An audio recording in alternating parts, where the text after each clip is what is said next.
Welcome back to Game Day on Father's Day. We've got a man that will be a father at some point. I don't think he is yet, but he's a star for the Collingwood Football Club. Luke Ball, welcome to you. You just made Mum very excited, I reckon, hearing that, but no, not yet. Okay, time. Let's go to Friday night. Do we have to? Well, we can move on. Sydney-Brisbane again. Let's go back to that game. Have you ever been involved in a contest where the result was so different from what was expected?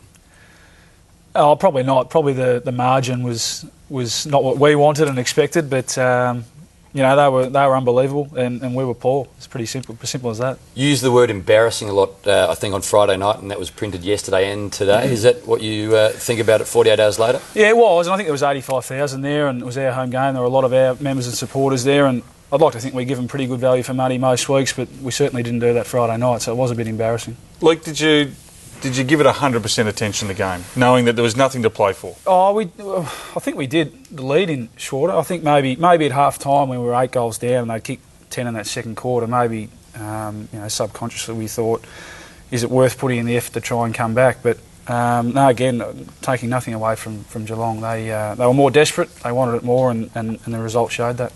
Well, let's have a look at the results on Friday night football. It was a thumping in the end, 96 points. The Cats' pressure magnificent, ferocious tackling, attack on the Pies extraordinary, an unexpected demolition. The worst Pies loss since 2005. They kicked the 22 of the last 26 goals, the Cats, and your youngsters, Lingy, the Kittens, were immaculate. They were fantastic. Daniel Menzel obviously had a night out, which was terrific. And Mitch Duncan, Alan Christensen, guys like that have been able to come in and have an impact this year, have been fantastic. And I think, you know, come finals time where, you know, there's a fair bit of pace on the game and, you know, it's always hard and tight. It's important to have those young guys have the enthusiasm and the speed and the real burst of those young players coming in. It can have a bit of an influence come September and the big games. I suppose, Bally, you'd be the same with a lot of your younger guys as well. Yeah, I think one of your strengths, Lingy, has always been your big hard bodies around the ball, and come finals time, that's important. But as you said, on Friday night, I think it was more the outside guys that really got a hold of us, those young guys that you mentioned, and they hit the scoreboard as well. Yeah, and you throw Travis Varco into that as well, you know, playing a bit of a different role, coming off half back at times, half forward. I think it can just break the game open, and clearly Collingwood missed, you know, Dale Thomas, who's a quality player, Heath Shaw coming off half back, Leon Davis as well. They probably missed that run where we had a couple of those players who were up and about and really providing us with a lot of run, and it does have an impact, and I think it'll be a different story come later on in the year. Hopefully we get to meet again, but obviously we've both got pretty big fish to fry before then. But Dr. Ball, I won't call you that, but are you across the injuries at Collingwood? I know you can't give away too much, we know that, but yeah. We left the game, Cloak was sore, Johnson was sore, Goldsack was sore, we've already spoken about Tarrant. How are they? Yeah, I mean, you see Trav there just get a knock to the knee, and he's okay. He had a scan, that cleared anything, just a bit of a bruise to his knee. Goldie copped a bit of friendly fire there. He'll be a bit sore, but he'll be okay. And Taz, well, with his ankle, I think it was just a roll. He stepped on a bit of an uneven bit of turf on the MCG, which is unusual. But all three have sort of said yesterday they've come in pretty positive and that they'll get up for this week. Just the thing you're talking about, you know, at half time, did you work out whether you're going to come back or not?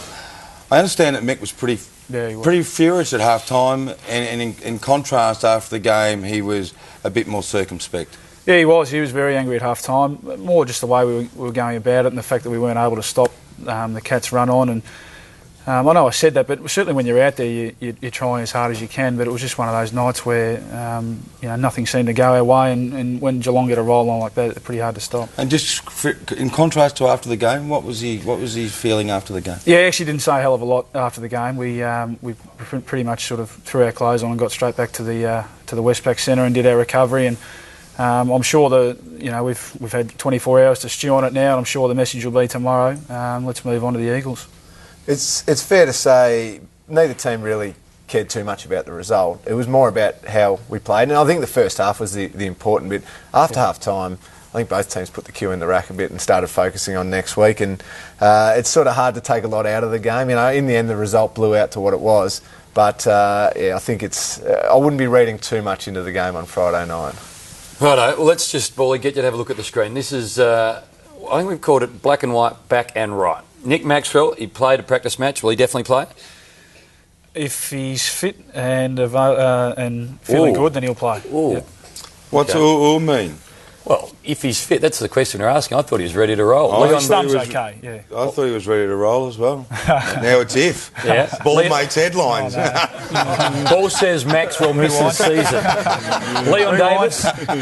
See what the media does to us players. Well, I'm just learning from Robbo. What do you reckon I'm going to say for the next three? All right, move on. They're all playing. Yeah. Okay, and what about Nathan Buckley? There is some talk that he may play. It was up to him, he'd play. Yep. Okay. Maxwell out, former skipper in. Will you make the grand final? Not sure. Do you want to watch the grand final? Absolutely. Can you get there? Maybe. If you answer this question right, and it is who is this player, and then in 25 words or less, tell us why you want to get to the grand final. Here's the final clue. Who is it? They just had a really good season this year, and they should be very proud of their efforts. 2011, the three things I did learn was a shocking year for the Adelaide Crows, and one that they'll want to forget. They lost a coach. They'll probably lose another coach in Mark Bickley. Number 2, Dean Cox is the catalyst to the Eagles' improvement this year. He's a star player, Dean Cox, and we know that, but there's no excuses for the West Coast Eagles in the ruck department because they have got two of the best going. And the other one I want to talk about is the other ruckman in Nick Natanui. There's not much more we can say. He doesn't get a lot of the footy, but what he does things that I don't think any of us have ever seen from a 6'7" bloke. His highlight reel is as good as any highlight reel you'll ever see. As a crummer to him, Bally, and I know that you wouldn't mind doing this, he just puts it on your chest. He does things that we would dream of doing. Yeah, I had a good look at the game last night, Ox, and that's the one thing that stood out, that us on ball is going to have our work cut out next week, roving to him. Premierships are won on defence. Now, the West Coast Eagles have a potent forward line. A lot of tours with Lynch and Kennedy, Darling, Cox, Natanui, also Lacroix. How are your defenders who are a little bit injured, a little bit beaten up? Yeah. How are you going to be able to handle that sort of firepower? We played against them probably 10 or so weeks ago, and same thing. Their forwards were up and going, so we put a fair bit of work into them. Obviously, it'll help if Maxi comes up and he can play on that third tour, but I think one thing that Geelong showed on Friday night, I think at any given stage they had maybe Hunt or whoever playing on our third tall, and it just shows that if the back line can work together, that they can stop that. And also, obviously, the midfield supply is a massive thing. It's the old-fashioned thing, isn't it? If you can put as much pressure as you possibly can through the midfield and force West Coast to rush their disposal, kick it up the chimney a little bit, gives defenders a chance to come off and help, and they're not left one out. One question. Was Darren Jolly injured on Friday night, or did Brad Ottens just completely and utterly just beat him one-on-one? Yeah, I don't think so. I think Giles would admit that he didn't have a great night. I think he's okay. He's fine. Okay. Righto. Bally, your old team, the Saints, take on the Swans at Etihad Stadium. Oh, tough game. They always have, tough games. They always belt the stuffing out of each other, these two sides. I think just the fact that it's at Etihad, the Saints play there so much and love playing there, will just get them over the line. But it's going to be a tough game. You're up to it. Apparently the old man not great. Actually, I've never seen footage of him, so I don't know whether he's hiding it or not, but he played a few games. But I better say Happy Father's Day to him. And it's also Mum and Dad's 30th wedding anniversary today, so Well done, isn't he? Yeah, slip that one in. Well, good son. He got 98.8 in his year 12. So we're going to ask you some quick hands that are just to see how smart you are. It's a myth. First question, what is pi? Pi, how many decimals do you want? 3.14159, I think. Yep. In Fahrenheit, what is normal body temperature? Divide through about 98.6-ish. Are you serious? Well, that's correct. What is the capital of Uzbekistan? That's Tashkent. I've been there. You're a freak. What is the number 80 on the periodic table? Number 80? Yep. It's not platinum, that's 78. Mercury, the 80, I think. Oh, smart ass.